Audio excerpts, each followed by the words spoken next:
അമ്മയും 11ാം വയസ്സിൽ അച്ഛനും VSന് നഷ്ടപ്പെട്ടു. ഇതോടെ 7ാം ക്ലാസ്സിൽ പഠനം നിർത്തേണ്ടി വന്നു. തുടർന്ന് ജീവിക്കാനായി തയ്യൽ തൊഴിലാളിയായി. അതിനുശേഷം ആസ്പിൻവാൾ കമ്പനിയിൽ തൊഴിലാളിയായും VS പ്രവർത്തിച്ചു.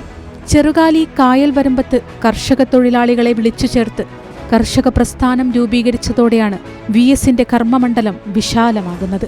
P. കൃഷ്ണപിള്ളയുടെ ഉപദേശമനുസരിച്ചായിരുന്നു VS കുട്ടനാടൻ മേഖലയിൽ രാഷ്ട്രീയ പ്രവർത്തനം ആരംഭിക്കുന്നത്.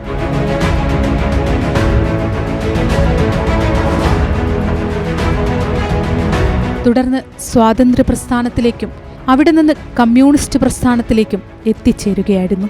സർ CP രാമസ്വാമി അയ്യരുടെ അമേരിക്കൻ മോഡൽ അറബിക്കടലിൽ എന്ന മുദ്രാവാക്യം മുഴക്കി നടത്തിയ ചരിത്രപ്രസിദ്ധമായ പുന്നപ്ര വയലാർ സമരത്തിന്റെ മുഖ്യ സംഘാടകനായിരുന്നു VS.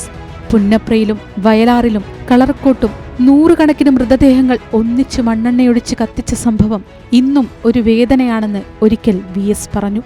പുന്നപ്ര വയലാർ പ്രക്ഷോഭത്തെ തുടർന്ന് 1946 ഒക്ടോബർ 28-ാം തീയതി VS പോലീസ് പിടിയിലായി. പൂഞ്ഞാർ ലോക്കപ്പിൽ വെച്ച് ഭീകരമായ മർദ്ദനം ഏൽക്കേണ്ടി വന്നു. മർദ്ദനത്തിനിടെ തോക്കിന്റെ ബയണറ്റ് കാൽവെള്ളയിൽ ആണ്ടിറങ്ങി. ഇങ്ങനെ കൊടിയ പീഡനങ്ങളാണ് VS ഏറ്റുവാങ്ങിയത്. 1967 സർക്കാർ പാസാക്കിയ ഭൂപരിഷ്കരണ നിയമം നടപ്പിലാക്കാൻ വമ്പിച്ച പ്രക്ഷോഭം ഉയർത്തേണ്ടി വന്നു. 1970 സുപ്രസിദ്ധമായ ആലപ്പുഴ പ്രഖ്യാപനത്തിലൂടെ ഈ നിയമം പാസാക്കാനുള്ള പോരാട്ടം പ്രഖ്യാപിക്കപ്പെട്ടു. ആ സമരത്തിന്റെ നേതൃത്വനിരയിൽ നിന്ന പോരാളിയായിരുന്നു VS. 1938 തൊഴിലാളി യൂണിയൻ പ്രവർത്തനത്തിലൂടെ സ്റ്റേറ്റ് കോൺഗ്രസിൽ അംഗമായി. 1940 VS കമ്മ്യൂണിസ്റ്റ് പാർട്ടി അംഗമാകുന്നത്. 64 നാഷണൽ കൗൺസിലിൽ നിന്ന് ഇറങ്ങിപ്പോന്ന 32 അംഗങ്ങളിൽ അവശേഷിച്ച ഒരാളായിരുന്നു VS.